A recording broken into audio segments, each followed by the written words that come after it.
like me this afternoon, and some of us are lucky enough to have a day off.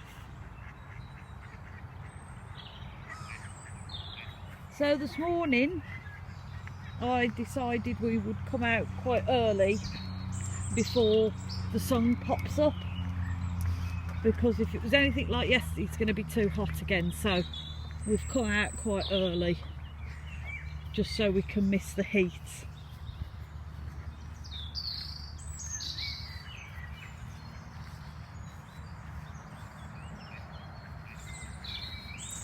There's just something here I wanted to show you, and then I'll just jump back on the path. Not got my sensible shoes on today. Right, okay. Now, can you see these yellow flowers here? Now, if you remember, a couple of weeks ago we were up the other end of the pool and I showed you lots of like green spiky things sticking out, and I said when they come through it'll be, they're known as yellow iris or yellow flag. Well, this is yellow iris. This is what it looks like when it's in flower.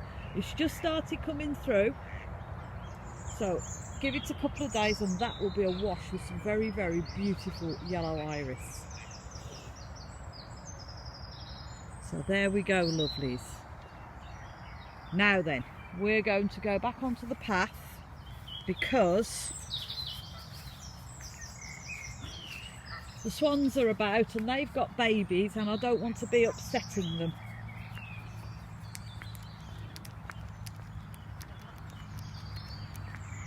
But all the ducks are out, look. All the ducks are out.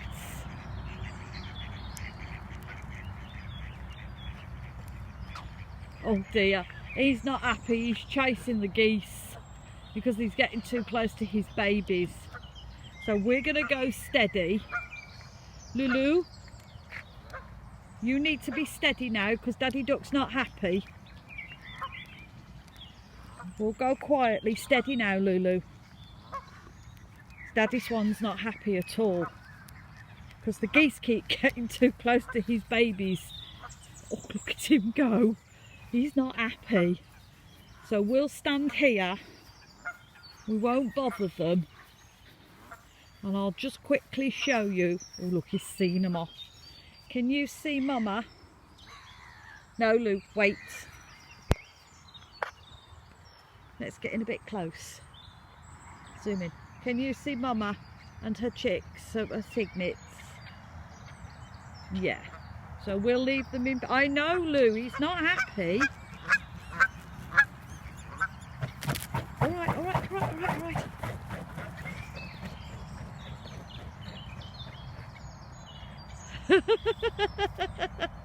Oh dear. Lulu, I know they're freaking you out. Lulu, no. Now. Oh dear, that was a bit close for Lou. That's a bit close for comfort. He's going to have a word with this one now because he's really not happy at all. She's freaking out.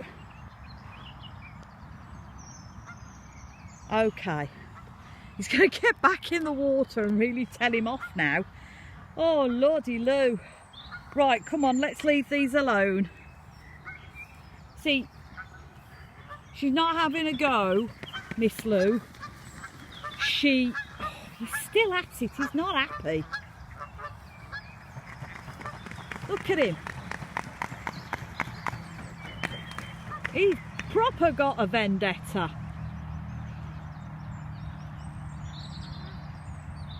I know, calm down Lulu, calm down, it's okay.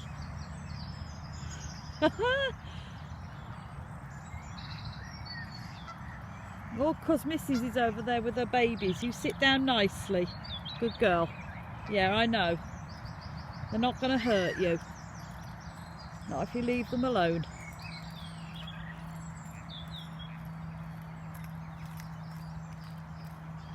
See, he's hiding behind the grass there. I can just see him. Okay, come on then. Let's go for a walk.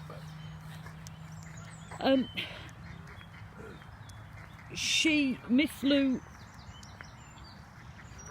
doesn't want to attack anything. It's not in her nature. Her shepherd side comes out to protect.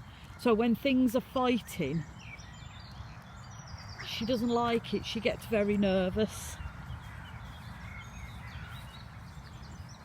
So she doesn't like things fighting. That's just her. She's not, you know, she's not going to wade in and have a go. She just wants to wade in and break it up. But it's all calmed down now.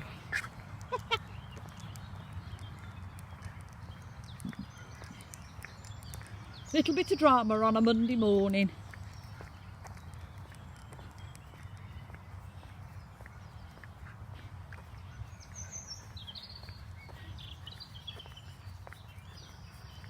Got some, come this way.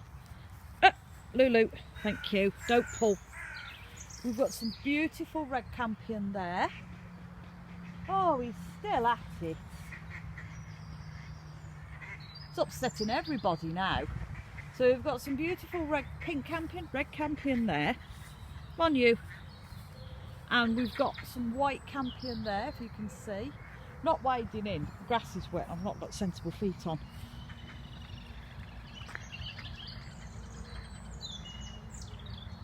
Come on, let's go.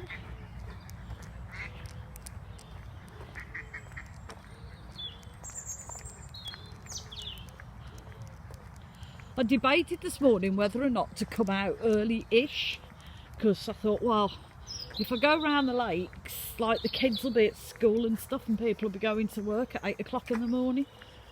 And then I thought, dozy sod. It's flipping bank holiday Monday. Some people, kids won't be at school and some people will be at home. So that's why I thought I'd come out now and to beat the sun.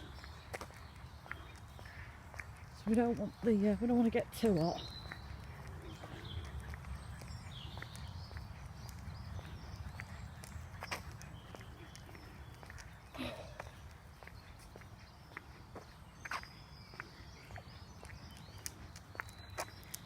A bit of excitement for a Monday morning.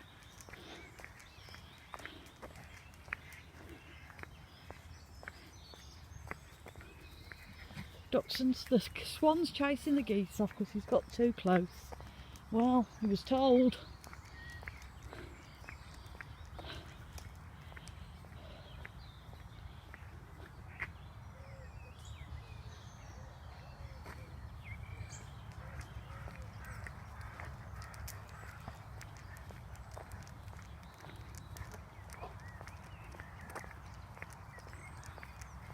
Quite nice. It's the quietest I've seen it in a long time.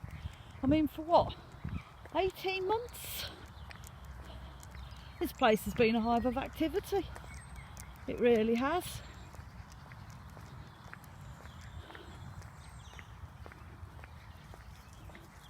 Squirrels.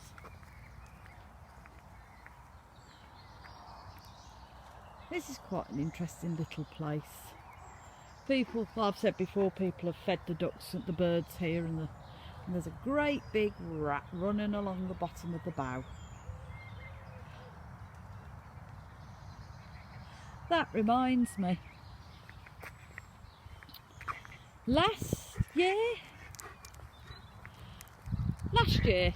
well, I'd say for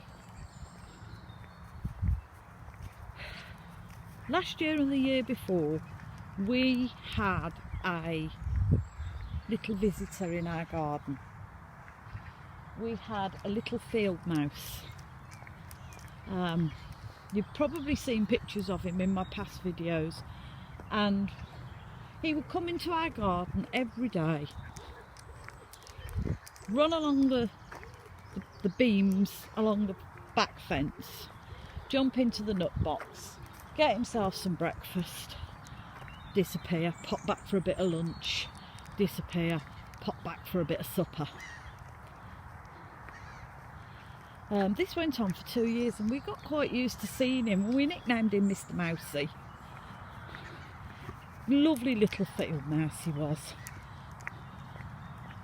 he was timid, he was wary, but if you stood still long enough, he would literally come right up and help himself to stuff. Last January, my partner, my husband, found him. I think he died in the night through old age, all cold, all wet. And he was in my flower bed, and it really upset me. Poor Mr. Mousey. So I gave him a bit of a pagan funeral, and I buried him in my garden, and I planted some primroses on top of him.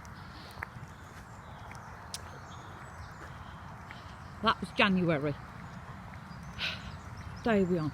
Monday.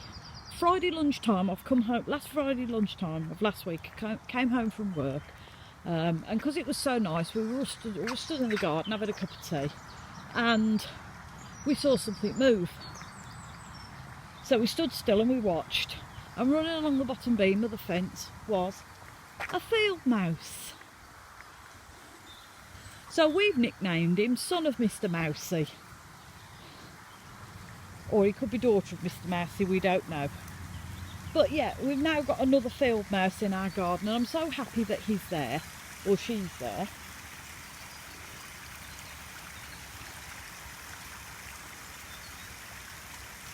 Because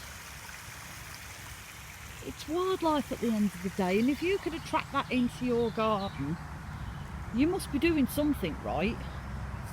I mean, I feed the birds anyway. So we get birds and we get squirrels, they bring their babies into the garden, and we have a wood mouse now, little field mouse, and he's lovely. We also have a rat. Now most people will be there going, it's a rat, kill it, get rid of it, if there's one there's more. To be honest with you, I only ever see him, and I know it's him, because of the state of his ears. He's got very, very moth-eaten ears. I think he's been fighting. I only see him. I don't see any other rats. And he either climbs over my fence, or now he's made himself a little hole to get underneath the fence. And he helps himself to the nuts in the nut box. Which I don't mind. I don't mind him being there. I mean, rats are, they always say you're no more than six feet away from a rat.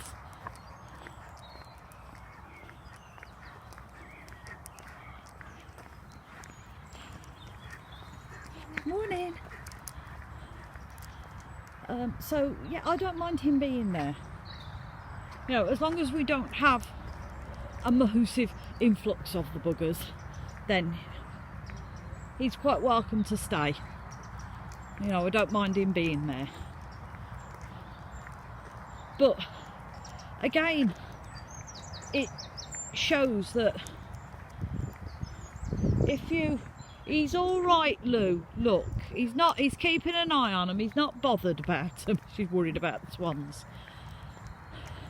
If you provide food and water and a reasonably sustainable habitat in your garden, you will attract all sorts. All sorts. I mean, for us, we do get a woodpecker occasionally. We get, I've seen nuthatches occasionally, a nuthatch, and I've seen, we've heard an owl in the oak tree at the back of ours. We've heard him calling. So for a council house on a housing estate, which is fairly built up, it's not bad really.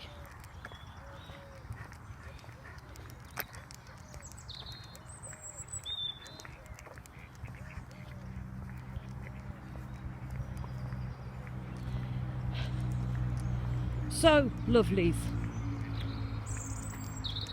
we've come to the end of our walk after the drama of watching the swans fight off the geese.